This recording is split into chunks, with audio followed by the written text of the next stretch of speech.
কোনটা বড় মোটা এটা বেশি মোটা না? হ্যাঁ এটা বেশি মোটা, এটা একটু চিকন, যে এটা বড়িও মোটা। এগুলোর নাম কি? আমি তো কিনছিলাম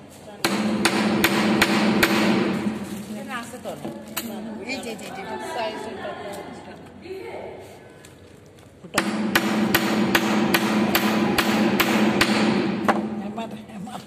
ওইটা থেকে তো যেটা মাথা দিয়েছে না, এটা পরে আগেই না, আগে এটা দিয়ে কাটতে হবে, এটা দিয়ে ইটা করতে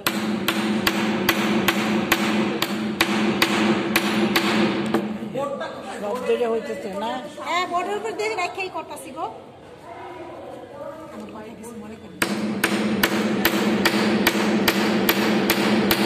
আমি যখন যে অঞ্চলে যাই সেই ইসের অনুযায়ী আর এখানে হলো মজা করে কিন্তু এখন যে অঞ্চলের বাসায় কথা বললেন এটা কোন অঞ্চলে? ও তো অনেক জায়গায় বলে, কুমিল্লাতে বলে, তারপরে আমাদের দেশেও হ্যাঁ অনেক জায়গায় উত্তরবঙ্গ বলে। দেখছেন